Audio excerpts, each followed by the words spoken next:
회심 시리즈 9번째 말씀입니다. 내 인생 최고의 만남 예수라는 제목으로 함께 말씀을 나누고자 합니다. 여러분, 회심 시리즈를 시작하면서 회심에는 두 가지의 핵심 요소가 있다고 이야기했습니다. 생각이 나십니까? 첫 번째 시리즈 때 이야기했는데요.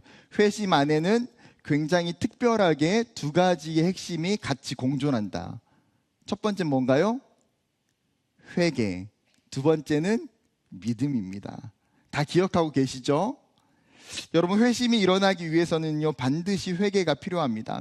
자신의 죄를 정직하게 마주하고 그 죄를 가지고 하나님 앞에 회개하며 하나님의 은혜로 나의 죄가 해결될 수 있음을 경험하게 되는 것이죠. 그런데 여기서 끝이 아닙니다. 내가 죄인임을 알고 돌이키는 것에서 멈추는 것이 아니라 한 걸음 더 나아가는 것입니다. 바로 믿음이에요. 믿음이 있어야 참된 회개가 가능하고 회개를 통해서 또한 진정한 믿음으로 나아갈 수 있습니다. 여러분, 우리가 너무나 잘 아는 것처럼 믿음이 없이는 그 누구도 구원받을 수 없어요. 믿음으로 말미암아 모든 사람들이 구원에 이르게 되어 있다고 성경이 기록하고 있습니다. 그렇기 때문에 여러분, 믿음은 기독교 신앙의 정수이자 핵심이라고 이야기할 수 있습니다. 여러분, 그렇다면 가장 먼저 우리는 나의 믿음의 상태를 돌이켜 볼 필요가 있습니다. 나아가 나의 믿음은 정확한 대상을 향하여서 초점이 맞춰져 있는지, 내가 무엇을 믿고 있는지에 대해서 스스로에게 질문해 봐야 돼요. 그리고 내가 가지고 있는 이 믿음을 가지고 나는 분명하게 회심을 했는지 생각해 봐야 됩니다. 이러한 질문들을 가지고 오늘 한 사람을 통해서 그가 어떻게 회심할 수 있었는지, 그로 하여금 회심케 하는 믿음의 대상이 누구인지를 살펴보기를 원합니다. 여러분, 오늘 사도행전의 이 9장에서 누가 등장하고 있습니까? 한 사람이 등장하는데 바로 사울이라고 하는 청년입니다. 보통 우리는 흔히 사도 바울이라고 하는 이름이 더 친숙하게 들려옵니다. 예수를 믿지 않았을 때 사울에서 예수를 믿고 난 이후에 바울로 이름이 바뀐 건가요? 그렇지 않아요. 사울은 히브리식 이름이고요, 바울은 헬라 로마식의 이름입니다. 그가 예수를 만난 이후에 그의 부르심이 무엇이었어요? 이방인들에게 복음을 전하는 이방인의 사도였어요. 그렇기 때문에 그가 이방 지역에서 선교를 하게 될 때에 로마 제국에서 사용하는 이 헬라식의 이름이 훨씬 더 유용하기에 바울이란 이름을 그 뒤로 더 많이 사용하게 되는 것입니다. 이런 사울은 특별히 기독교에 대해서 굉장히 냉소적이고 적대적이었습니다. 왜냐하면 예수라는 사람과 그를 따르는 무리가 유대교 신앙을 훼손하고 무너뜨릴 수 있는 이단과 같은 존재, 위협적인 존재라고 사울은 생각했어요. 그렇기 때문에 예루살렘 교회를 무너뜨리고자 그가 먼저 발벗고 나섰던 거죠. 몇 가지 예를 성경에서 살펴보면 사도행전 6장에 가서 예루살렘 교회가 굉장히 짧은 시간에 폭발적인 부흥이 일어나게 됩니다. 예루살렘 교회가 부흥되자 종교 지도자들이 굉장히 시기하고 질투한 나머지 어떻게 합니까? 그 예루살렘 교회의 7 집사 중에 한 명이었던 성령에 충만한 스데반을 체포합니다. 그에게 거짓 증인을 내세워서 그로 하여금 성전과 율법을 모독했다는 죄명을 뒤집어 씌우고 그에게 돌을 던져 죽였어요. 그런데 성경에 한 구절이 굉장히 인상 깊습니다. 7장 58절입니다. 성 밖으로 내치고 돌로 칠세 증인들이 옷을 벗어 사울이라 하는 청년의 발 앞에 두니라. 지금 이스라엘 사람들이 스데반을 순교하는, 스데반에게 돌을 던져 죽이는 그 장면 속에서 어떤 장면이 있어요? 그 스데반의 옷을 가지고 누구에게 놓습니까? 사울이라고 하는 청년의 발 앞에 둬요. 사울은 지금 이 스데반의 순교에 분명하게 가담하고 있고 어쩌면 그가 이 일을 주동했던 사람일 수도 있는 거예요. 그는 여기서 멈추지 않습니다. 사도행전 8장에 예루살렘 교회에 큰 핍박과 박해가 일어날 때에 그것을 주동하게 돼요. 8장 3절의 말씀입니다. 같이 읽어볼까요? 시작.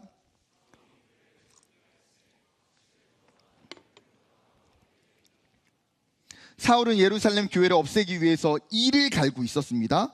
성도들의 집집마다 방문해서 남녀를 가리지 않고 다 체포하여 감옥에 가둡니다. 그의 목표는요, 교회와 성도를 말살하는 거예요.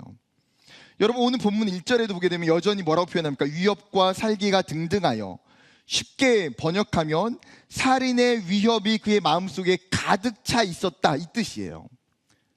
여러분, 지금 사울의 마음은 사도행전 6장부터 지금 스데반을 죽이고 8장에 가서 예루살렘에 있는 성도들과 예루살렘에 있는 지도자들을 다 핍박하는 것을 넘어서서 지금 이제 어디까지 향하고 있습니까?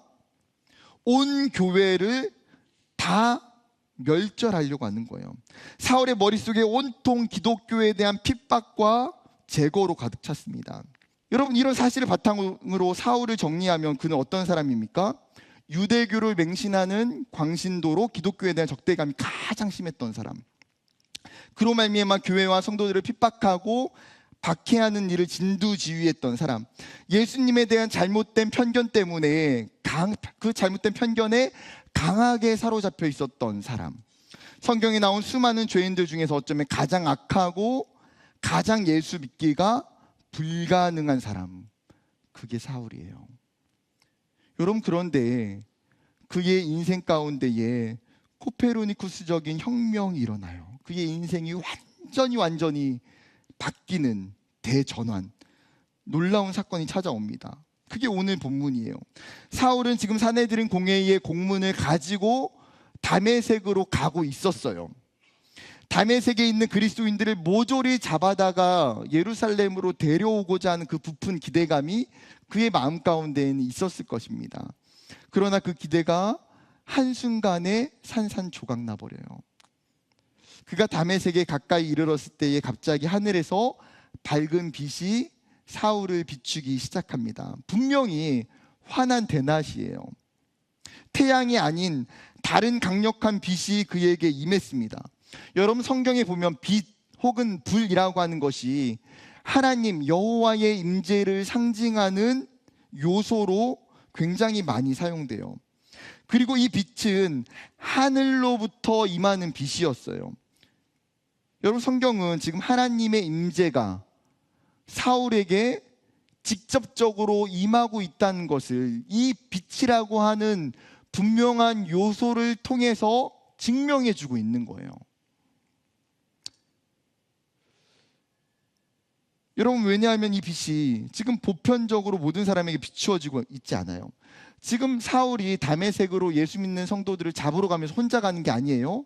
수많은 사람들이 사울과 함께 동행하고 있습니다. 그러나 7절에 보게 되면 함께 있던 사람들이 무슨 소리 같은 것이 들려지기는 하지만 정확하게 무슨 소리인지 알 수도 없고 아무것도 보지 못해요. 즉, 이 빛이 사울에게만 역사하더라는 거예요. 사울은 너무나 선명하고 강력한 이 초자연적인 빛에 압도당해서 그냥 땅에 엎드려져 버려요. 그리고 하늘에서 소리가 들리기 시작합니다. 4절과 5절 말씀 같이 읽어볼까요? 시작. 땅에 엎드려져 들음에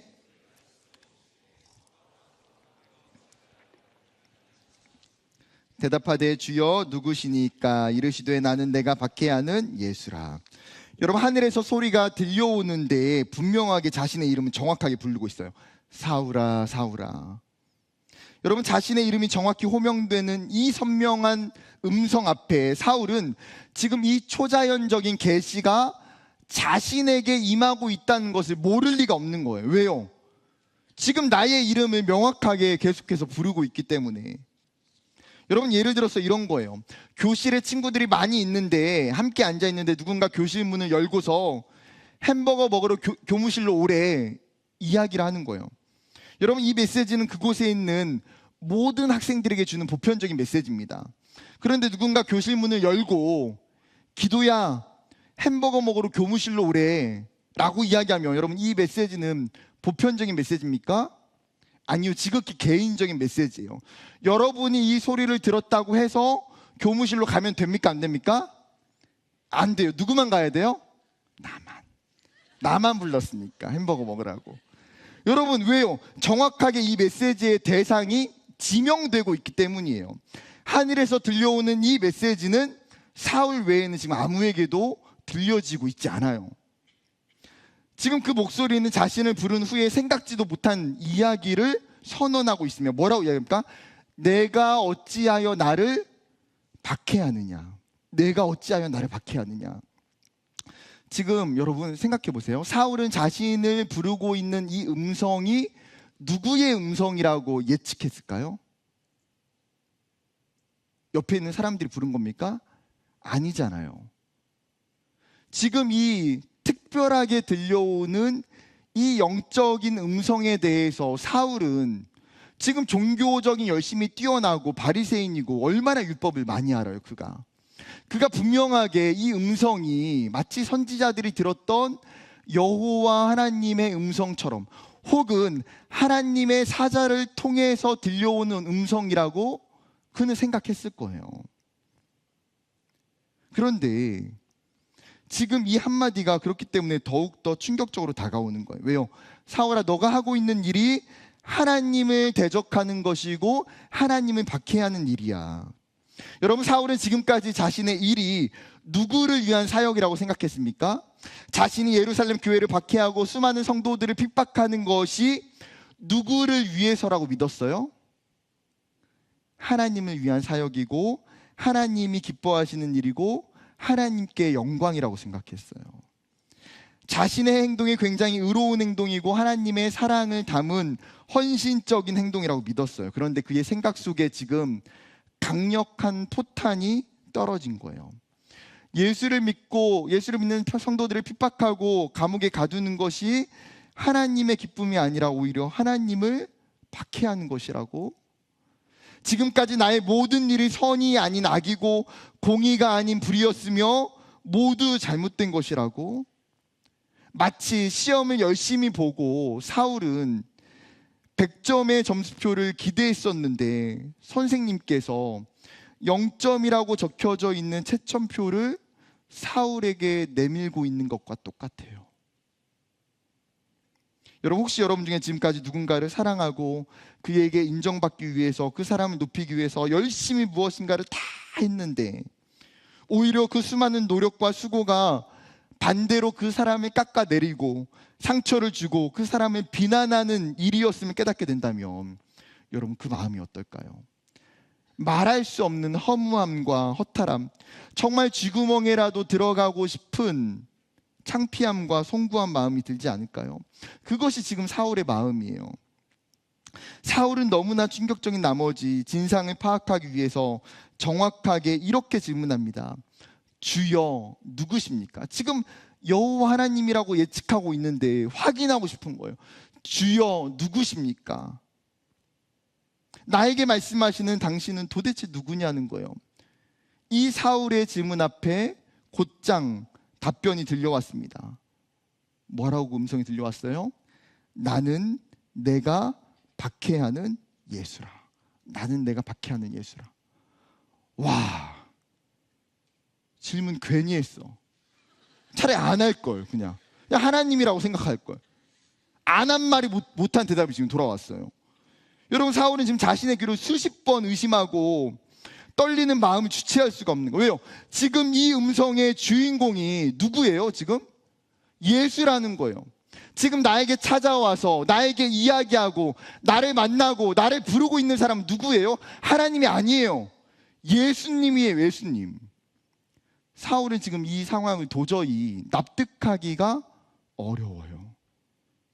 여러분, 상식적으로 한번 생각해 봅시다.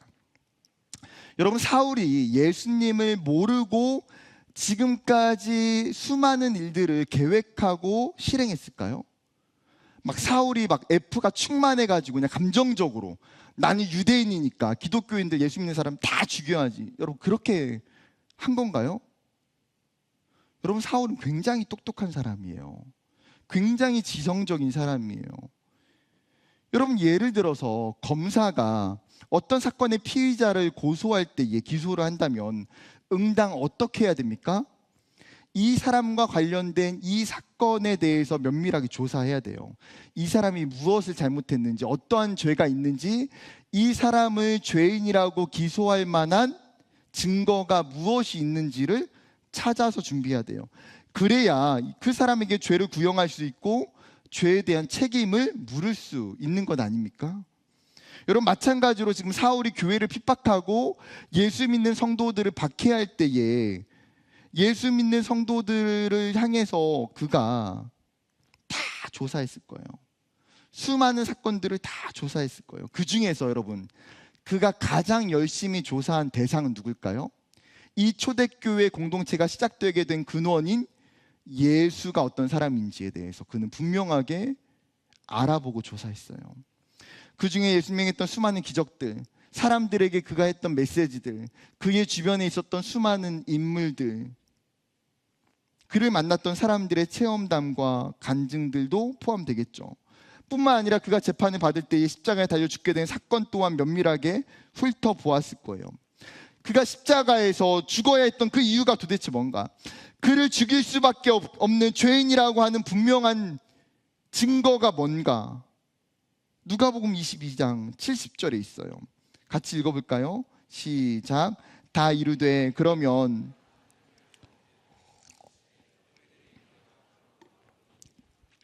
지금 예수님이 십자가에 달리시기 전에 공회에서 재판을 받는 장면이에요. 그들이 예수님께 질문합니다. 너가 하나님의 아들이냐?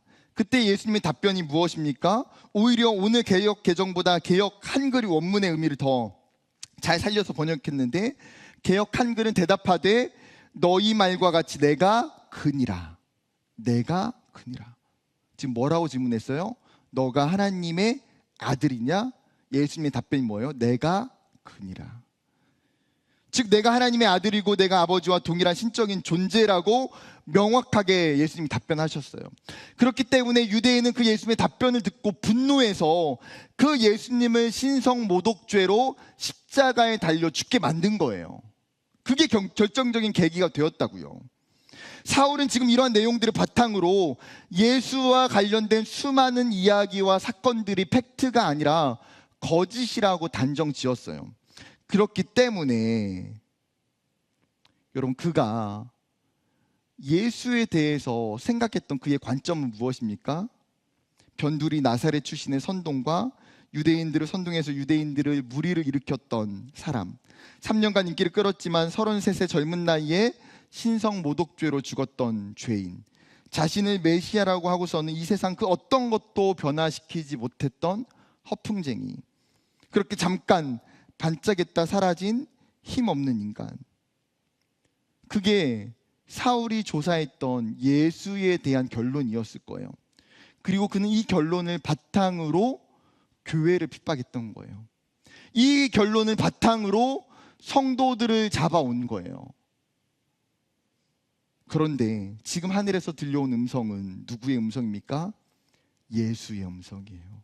내가 핍박했던 그 예수, 내가 박해했던 그 예수, 내가 정죄하고 비난했던 그 예수가 자신을 부르고 있어요.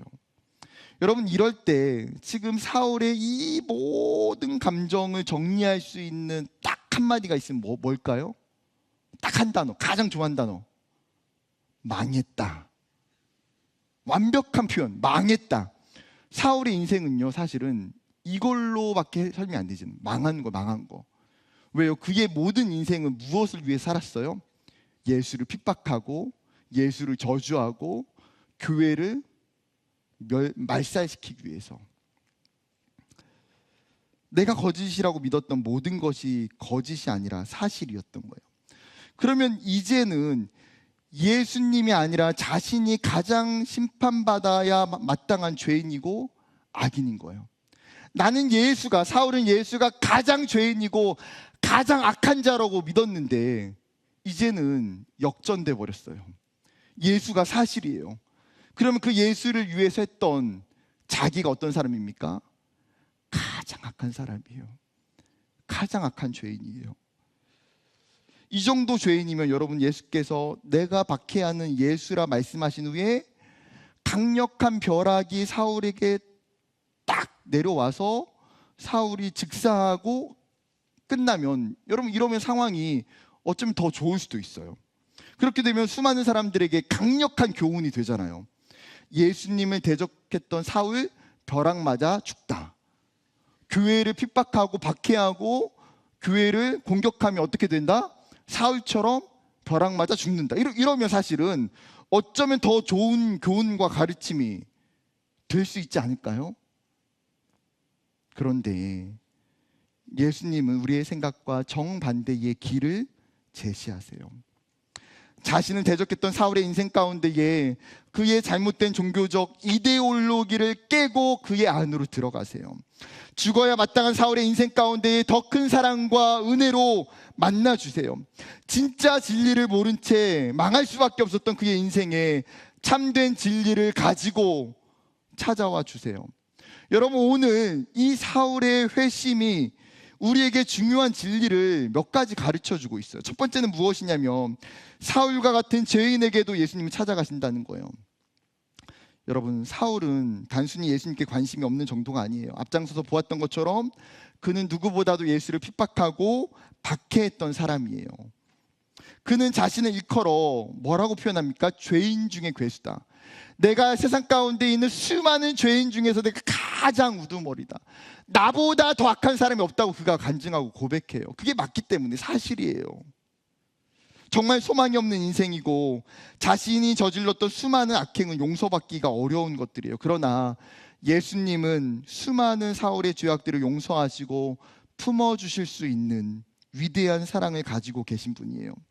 사울의 인생이 예수님을 믿을 만한 자격이나 조건이 갖추어졌기 때문에 예수를 만난 것이 아니라 예수님은 죄인을 구원하시기 위해 이 땅에 오셨고 사울 또한 마땅히 그분의 사랑 때문에 구원이 가능하더라는 거죠. 여러분, 우리는 종종 나의 죄악된 모습, 나의 신앙과 믿음 없음을 보면서 주님 앞에 나아가는 것이 굉장히 염치가 없다고 생각해요. 나의 행동의 결과로 인해서 나에게는 구원을 받을 수 있는 은혜가 없다고 생각하는 경우도 있어요. 그러나 아니요, 여러분, 구원은 우리에게서 시작되는 것이 아니에요. 나의 믿음이 있고 없고로 시작되는 게 아니에요. 나의 행함으로 시작되는 것도 아니에요. 구원은 모든 사람을 구원하시기 위한 하나님의 마음에서 시작돼요. 디모데전서 2장 4절은 이렇게 선포합니다. 같이 읽어보겠습니다. 하나님은 모든 사람이 구원을 받으며 진리를 아는 데에 이르기를 원하시느니라. 하나님 어떤 분이에요? 모든 사람이 구원받기를 원하시는 거예요. 그런데 여기서 이야기하는 모든 사람은 전 인류, 모든 사람을 이야기하는 건 아니에요. 여기서 말하는 모든 사람은 각계각층, 다양한 민족과 열방과 다양한 사회적 배경이 있는 모든 다양한 부류들, 그 모든 사람 중에는 가난한 사람, 연약한 사람, 소외된 사람, 믿음이 없는 사람, 죄인인 사람도 전부 포함되어 있어요. 그리고 그 모든 사람에 누가 있습니까? 저와 여러분도 포함되어 있어요. 나는 죄인이고 나는 부족하지만 우리를 구원하시기 위해서 예수님께서 사울의 인생 가운데에 찾아가 주신 것처럼 우리의 인생도 찾아와 주신다는 거예요. 여러분, 이것이 우리에게 얼마나 큰 위로와 소망이 되는지요. 예수님을 전혀 알지 못했던 그 순간에 예수님을 대적하고 예수님을 멀리했던 그때에 예수님은 사울에게 찾아가셨어요. 여러분, 마찬가지로 그 예수님이 우리가 걸어가고 있는 다메섹의 그 길에서 예수가 없이 살아가고 믿음이 없이 살아가고 오히려 내 삶이 정말 안 믿는 사람과 똑같은 모습으로 살아가는 그 다메섹 길 가운데에 있을 때에 예수님이 동일하게 저와 여러분을 찾아오시는 분이신 줄 믿습니다.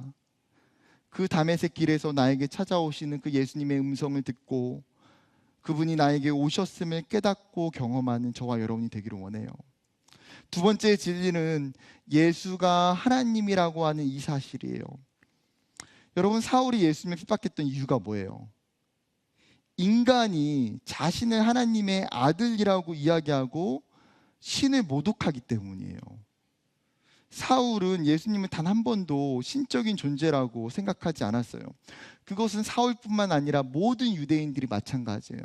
그리고 이 땅을 살아가는 예수를 모르는, 믿지 않는 수많은 사람들도 동일해요. 여전히 예수를 하나님의 아들이라고 생각하지 않아요. 예수를 신이라고 믿지 않아요. 그렇기 때문에 예수를 믿지 않는 거죠. 맞는 거잖아요. 여러분, 그런데 예수님은 자신의 정체에 대해서 명확하게 말씀하셨어요. 요한복음 10장 30절 말씀입니다. 나와 아버지는 하나이니라 하신대. 나와 아버지는 뭐라고요? 하나이다. 예수님은 사람들을 향해서 내가 아버지의 이름으로 너에게 왔으며 내가 양이 들어갈 수 있는 양의 문이라고 말씀하세요. 그렇기 때문에 너희가 나의 음성을 듣고 나에게로 오면 구원을 얻고 풍성한 삶이 너희에게 약속된다고 말씀하시면서 너희에게 내가 구원을 줄 수 있고 너희에게 내가 영생을 줄 수 있는 이유가 뭐냐? 내가 아버지와 하나이기 때문에, 내가 아버지와 같이 내가 하나님이고 내가 신적인 존재이기 때문에 하나님만이 구원을 주실 수 있어요. 하나님만이 영원한 생명을 주실 수 있어요. 예수님은 지금 이 사실을 분명하게 자신의 정체성에 대해서 명확하게 선언하시고 선포하셨어요. 내가 하나님이고 나와 하나님은 하나이다. 사람들은 이 예수님의 이야기를 듣지 않고 믿지 않았을 뿐이에요. 그런데 오늘 사울은 다메섹의 길가에서 자신도 믿지 않았던 이 진리가 자신에게 찾아와 버렸어요. 예수는 인간이 아니고 예수는 죽으신 분이 아니고 예수는 한 하나님이시며 살아계신 분이시다. 하늘에서 생생하게 들려오는 그분의 음성을 통해서, 그 강력한 임재를 통해서 사울은 예수님의 하나님 되심을 깨닫게 돼요. 이 경험을 토대로 사울이 빌립보 성도들에게 예수님을 이렇게 소개합니다. 빌립보 2장 6절 말씀. 그는 근본, 여기서 이야기하는 그는 예수님이에요. 그는 근본 하나님의 본체시나 하나님과 동등됨을 취할 것으로 여기지 아니하시고. 여러분, 본체라고 하는 이 헬라어의 의미는 본질, 본성을 의미해요. 즉 예수님의 본질과 그분의 본성은 누구랑 똑같다고요? 하나님과 똑같다고 이야기하고 있어요. 예수님이 하나님이시고 신적인 존재이며 자신의 신적인 특권을 붙잡지 않으시고 자신을 비워서 인간의 육체를 입으시고 이 땅에 내려오셨다.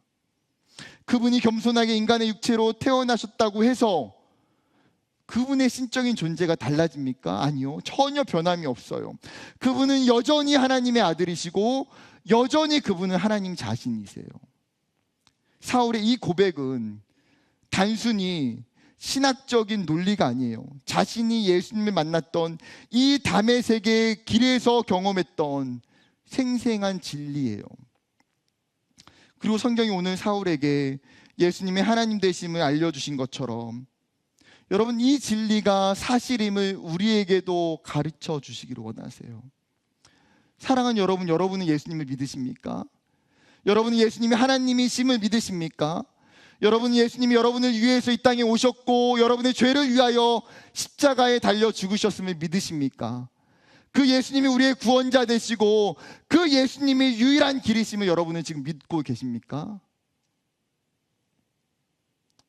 여러분, 오늘 말씀을 통해서 이 사울을 통해서 예수님이 자신을 계시하신 것처럼 예수님의 하나님 되심을, 그 예수님께서 우리를 구원하고 계심을 말씀을 통해서 붙잡는 저와 여러분 되기를 소망합니다. 세 번째 진리는요, 믿음은 나의 노력이 아니라 전적인 은혜이며 선물이라는 사실이에요. 여러분, 믿음은 인간의 노력의 결과물이 결코 아닙니다. 사울이 예수님을 만나기 위해서 어떤 준비도 노력도 행위도 한 것이 없어요. 사울이 예수님을 만나고 그분을 믿게 된 것은 예수님의 일방적인 은혜였습니다. 예수님은 사울이 자신을 믿을 수 있도록 그분의 음성으로 선명하게 자신을 나타내 주셨어요. 자신이 어떤 분인지, 내가 하나님의 아들이고 하나님 자신임을 깨닫게 해주셨어요. 여러분, 예수님께서 사울에게 자신을 계시하셨기 때문에 그가 예수님을 믿게 된 거잖아요. 그렇기에 사도 바울이 자신에게 주어진 이 믿음과 구원을 에베소 성도들에게 이렇게 고백합니다. 같이 읽어볼까요? 8절과 9절 2장 시작. 너희는 그 은혜에 의하여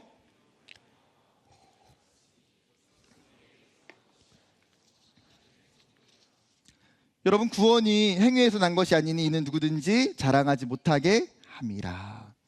여러분, 구원이 믿음으로 말미암아 주어진 것인데 그 믿음이 어떻게 생겼다고요? 행위에서 난 것이 아니다. 우리가 무엇을 했기 때문에 소유하게 된 것이 아니라 오직 뭐예요? 그 은혜에 의하여 믿음으로 말미암아. 여러분, 믿음의 원리는 딱 하나예요. 그 은혜에 의하여. 여러분, 그 은혜는 누구의 은혜입니까? 하나님의 전적인 은혜, 예수님의 전적인 은혜죠. 우리를 향한 그분의 구원과 믿음은 결코 우리에게 있는 것이 아니라 하나님의 열심 때문에, 하나님의 사랑 때문에 가능해요. 그렇기 때문에 칼빈은 이것을 신학적으로 솔라 그라치아, 오직 은혜라고 표현했어요.